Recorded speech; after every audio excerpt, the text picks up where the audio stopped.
New York, 1898.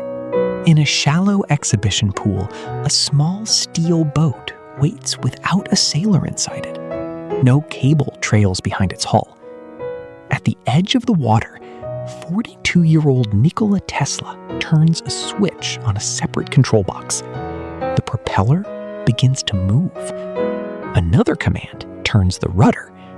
The boat changes course. For the public, the shock was not simply that the boat moved. It was that the command and the movement had been separated. Tesla had made distance part of the machine. Tesla called the idea a telautomaton, a machine that could obey a command from afar. His patent described a receiver, sensitive electrical elements, relays, motors, a propeller, and a rudder. It proposed lifeboats, exploration, and the delivery of objects into inaccessible places. It also named the most consequential possibility: warfare. This was not yet a modern drone. It was smaller, slower, and mechanically primitive. But in a world without wireless toys, remote aircraft, or digital control, the little boat suggested a future in which a hand could act somewhere the hand was not. If a machine can receive an invisible command, perhaps the future will not need a pilot standing beside the danger. Perhaps the distance between intention and action can be made almost weightless. The man at the switch had not appeared from nowhere. Nikola Tesla was born in 1856 in Smyon, then part of the Austrian Empire. He studied engineering, worked across Europe, and reached the United States in 1884. By 1888, he was known for a different electrical revolution: a polyphase alternating current system and motors that could turn an electrical field into continuous mechanical motion. Westinghouse acquired rights to Tesla's AC patents. The work helped make long-distance electric power practical and made Tesla more than an eccentric dreamer. He was an engineer of complete systems: source, transmission, machine, and use. The boat was that instinct in miniature. Tesla was no longer asking electricity merely to light a room. He was asking it to carry intention. The next experiment required a larger stage. In 1899, Tesla went to Colorado Springs and built a laboratory beneath the mountain sky. The apparatus was enormous: coils, wires, a high-voltage transmitter, and a receiver sensitive enough to register disturbances that ordinary instruments could ignore. He was studying wireless transmission and the electrical behavior of the Earth. Outside, the storms supplied their own demonstrations. Inside, Tesla listened, measured, and adjusted. The laboratory was not a portal.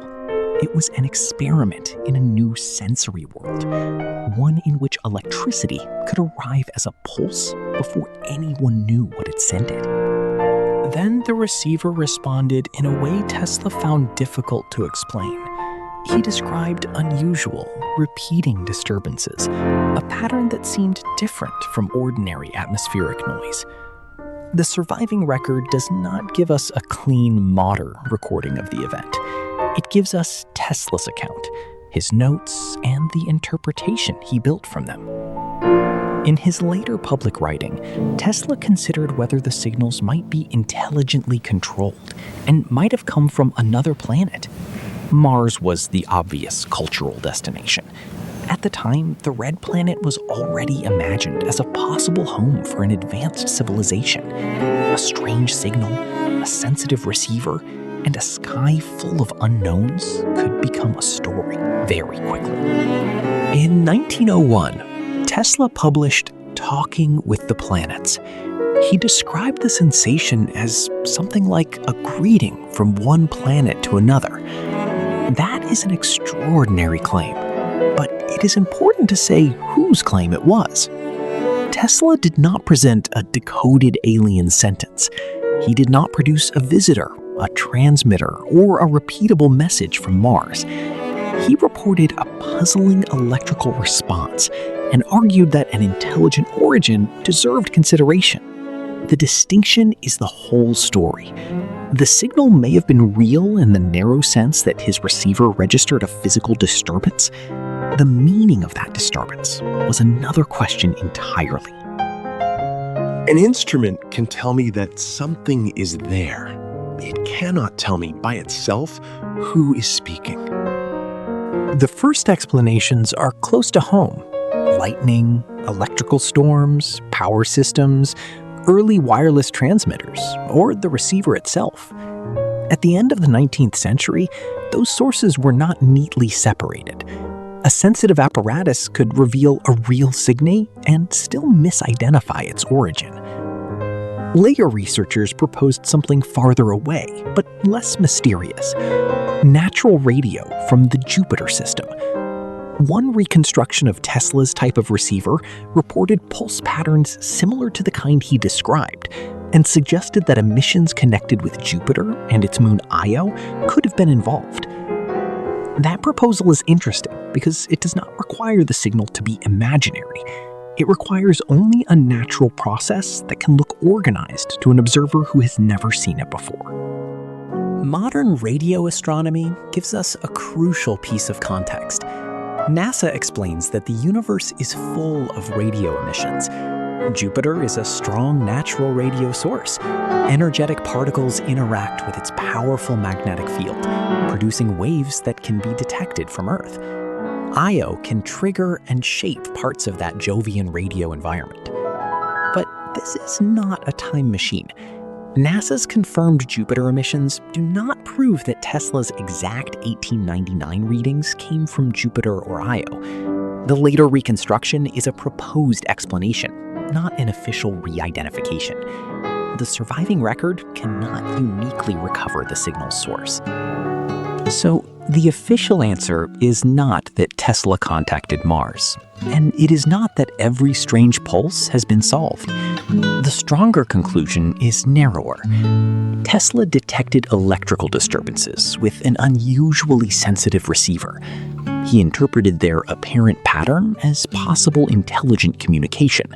Natural radio sources are known to produce structured, repeating emissions, and later researchers found a plausible Jovian comparison. But no verified evidence turns this episode into extraterrestrial contact. The leap from something is there to someone is speaking was Tesla's most controversial step. That is why the small boat belongs at the beginning and the end. In New York, the movement was visible and the command was real. In Colorado Springs, the signal may also have been real, but its meaning was hidden inside the instrument. Tesla was early in imagining that radio could listen to the sky. He was not the first person to be fooled by an unknown signal, and he was not proven to have heard an alien voice. The story is more human than either myth. A gifted engineer found a new way to sense the world that reached for an explanation large enough to match what he felt he had discovered. The receiver heard something. The evidence is still deciding what that something was.